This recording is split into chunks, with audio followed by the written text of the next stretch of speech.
Ukraine के counter offensive पर सवाल उठ गए हैं। काउंटर ऑफेंसिव से पहले हथियारों की भारी कमी हो गई है। ये सारी खबरें आप देखिए सीक्वेंस में।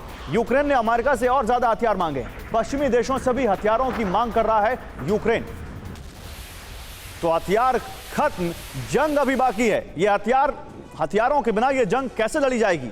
आइए जल्दी से इससे जुड़ी आपको और जानकारी दें, फिर अपने एक्सपर्ट्स के पास जाएंगे। काउंटर ऑफेंसिव से पहले यूक्रेन के हथियार खत्म होते दिख रहे हैं।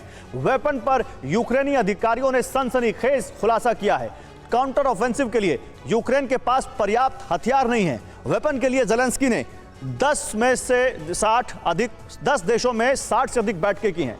ज़ेलेंस्की ने ब्रिटेन के पीएम ऋषि सुनक के साथ 3 बैठकें की हैं। ज़ेलेंस्की ने जर्मनी, फ्रांस समेत कई देशों के नेताओं के साथ मुलाकात की है। डिफेंस सिस्टम और F-16 समेत दूसरे घातक हथियारों की मांग की है। मैं ब्रिगेडियर शरदेंदु आपके पास आऊंगा। ब्रिगेडियर शरदेंदु, 50 पेट्रियट, क्या आपको लगता है ये फिजिबल है? और जिस तरह से ज़ेलेंस्की कह रहे हैं हथियार दो, ये ज़ेलेंस्की की हथियारों की भूख कब खत्म होने वाली है?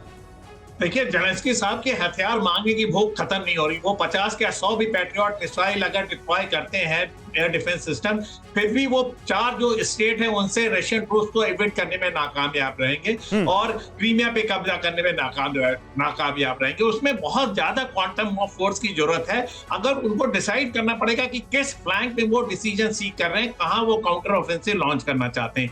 चारों स्टेट में पॉसिबल नहीं है, क्रीमिया में पॉसिबल नहीं है, तो उनको बेस्ट ऑप्शन बनता है खेरसन, जिससे कि उनके पास मल्टीपल ऑप्शन रहे कि जपोरिजिया पे भी जा सके या क्रीमिया पे भी जा सके, या फिर खार्किव के इलाका पे। तो उनको एक ऐसा ऑफेंसिव प्लान करना पड़ेगा जो अपने इलाके को क्लेम करने के बजाय एक ऐसा डेंट रशिया को दे जिससे कि रशिया उससे रिक्वाइल करे। इसका बेस्ट ऑब्जेक्टिव उनका बनता है बेलगरोद या ब्रयांस्क। उस इलाके में अगर लॉन्च करते हैं तो इनको कुछ डिविडेंड मिलने की जरूरत है। लेकिन सिर्फ मांगे हुए हथियार से पूरी युद्ध जीत लेना, वो भी ऐसे समय में जबकि युद्ध 15 महीने हो चुका है, 15% से 20% की इलाका वो हार चुके हैं रशिया से। तो ये बहुत बड़े एफर्ट की जरूरत है, बहुत कोऑर्डिनेशन की जरूरत है। मैं आता हूं आपके पास। आपने बड़ी बात कही है यहाँ पर कि बहुत बड़े कोऑर्डिनेशन की जरूरत है। और क्या वो कोऑर्डिनेशन है, और क्या पश्चिमी देशों और यूक्रेन के बीच वो कोऑर्डिनेशन दिखता है?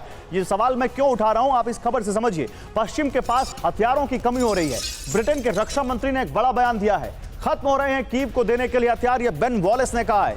कीव को हथियार देने के लिए हमें खरीद तेज करनी होगी, ये बेन वॉलेस ने कहा। उन्होंने कहा कि हमें सच स्वीकारना होगा। आइए जरा बिग वॉल पर बेन वॉलेस के इस बयान का मतलब आपको समझाते हैं। वो क्या कह रहे हैं, क्या कह रहे हैं ब्रिटेन के रक्षा मंत्री, जिसने भर कर हथियार दिए हैं यहां पर यूक्रेन को। ये हैं Ben Wallace. The Washington post को बेन वॉलेस का जो इंटरव्यू दिया गया उसके हवाले से जानकारी आ रही है। कीव को सप्लाई करने के लिए तेजी से हथियार खरीदने होंगे, ये बेन वॉलेस ने कहा है। और क्या कहा उन्होंने, हम यूक्रेन को समर्थन जारी रखने पर पहले की तरह कायम है, लेकिन यह सच है कि हमारे हथियार खत्म हो रहे हैं। यह बहुत बड़ी बात आई है, वो भी ब्रिटेन से।